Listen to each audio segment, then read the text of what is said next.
voltamos com o nosso programa Adoção, um Exemplo de Amor, hoje recebendo a psicóloga Leila Cury, a nossa amiga Alane Carneiro, mãe de 2 belas crianças, e voltamos a tratar das questões de Monte Santo, em tese, mais uma vez, porque não conhecemos os fatos da forma que estão transcritas nos autos.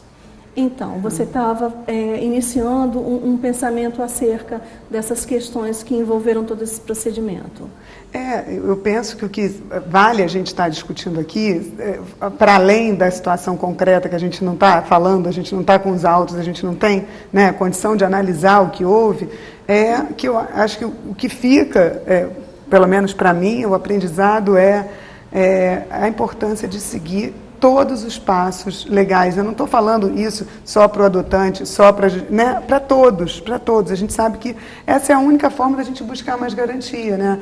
Como a doutora Silvana falou, se tivesse sido feito esse estudo psicossocial, provavelmente a gente não estaria, né? Essa situação não estaria acontecido. Então, assim, que seja um aprendizado, né? Que eu acho que a partir disso todo judiciário fica mais atento a isso. Eu acho que essas coisas muito tristes e muito trágicas, quando elas acontecem e vêm à tona, elas servem de alerta também, né? Para a gente ficar mais vigilante, para a gente cuidar melhor, né? Se estava havendo falha nesse sentido, eu não sei se estava, em outros processos também, a partir de agora aumenta-se a vigilância, né? É importante. Eu acredito que em grandes centros, né, como Rio de Janeiro, São Paulo, onde essa matéria é tão batida, eu não acredito que isso ocorra, mas a gente tem que lembrar que o Brasil é um país continente. Nem todas as comarcas estão linkadas ao CNA e nem todas conhecem o Estatuto da Criança e do Adolescente como deveriam conhecer. Uma coisa que a gente bate muito com relação aos grupos de apoio à adoção é a falta de psicólogo, a falta de assistente social. A gente sente essas carências nos grandes centros, imagina, no interior do Amazonas, ou no interior de Alagoas, ou na Paraíba, ou no Maranhão. Então, é muito difícil. Achar que toda comarca tem um computador com um serventuário craque uma internet. Uma equipe vasta de psicólogos e assistentes sociais. Exatamente. Eu não sei dizer se em Monte Santo existe sequer um psicólogo ou um assistente social. Parece não ser o caso. Tá? Por tudo que a gente leu, parece não existir um psicólogo, nenhum assistente social com capacidade, né, ou lotado no judiciário que possa fazer esse trabalho. Esses trabalhos, às vezes, são terceirizados ao Conselho Tutelar, que não tem essa obrigação. Né? Muito pelo contrário, são órgãos distintos. E nem essa capacidade também, né? Exatamente, porque talvez não saiba o que mensurar quando de uma análise dessa. Agora, o que é que eu vejo de prejuízo, efetivamente, para a rede de adoção no Brasil? Os adotantes estão temerosos.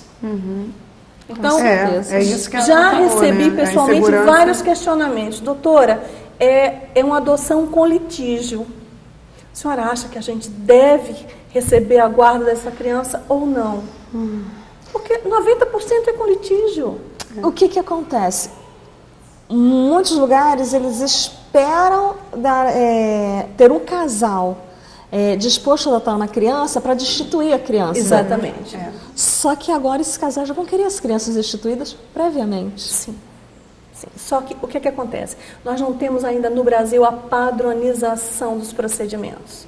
Ou seja, a criança chegou no abrigo, houve o estudo psicossocial, não existe a possibilidade de reinserção.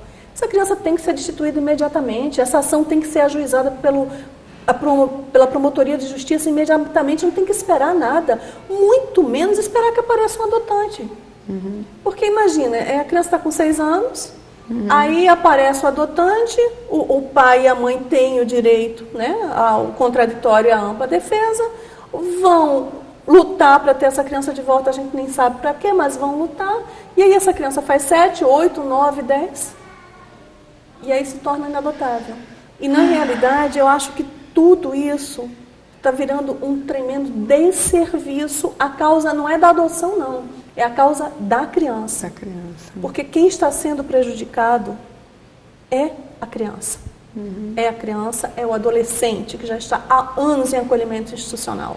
Então, sem contar também, entre aspas, no preconceito que as pessoas que não vivem a adoção tem em relação à adoção.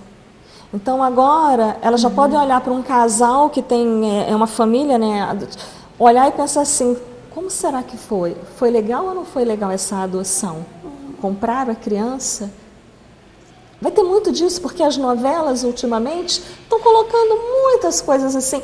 Então fica uma coisa tão... Tem muitas pessoas que hoje em dia elas já se fecham, que antes ela falava assim, não, adotei. Hoje em dia elas preferem ficar caladas a serem julgadas de uma forma errônea. Exatamente, porque será que alguém vai pensar que eu comprei? E eu acho que essa novela também está trazendo um desserviço. E eu entendo que aquele tráfico de crianças, da forma que está sendo veiculada, né, 3 bebês numa bolsa, vendidos por $500 cada um, aquilo não existe. Porque eu não sei exatamente a partir de que ano surgiu o DNV, mas toda criança que nasce recebe um número único, que é o DNV, Declaração de Nascido Vivo. Toda criança tem aquele documento. E como é que eles estão trazendo uma criança de um estado para outro, tirando uma nova certidão de nascimento? Quer dizer, é muita coisa envolvida, vai ter que ter médico envolvido. Hoje em dia não nasce mais criança em casa, né? Não é da minha época, de 53 anos atrás, quando a gente nascia em casa e o médico dizia, nascido em casa às tantas horas. Então, eu acho que tem muita fantasia em torno da adoção, e toda essa fantasia, e mesmo os fatos concretos, como o de Monte Santo, e como o que ocorreu aqui a semana passada, eles estão trazendo um desserviço muito grande à causa da adoção. Então, acho que a gente conseguiu aqui fechar um pensamento, né, lógico que, mais uma vez, em tese, por não conhecer a causa especificamente. Acho que esse assunto de Monte Santo, como o da novela e os outros, ainda podem ser abordados em vários programas, porque é um assunto que não se exaure.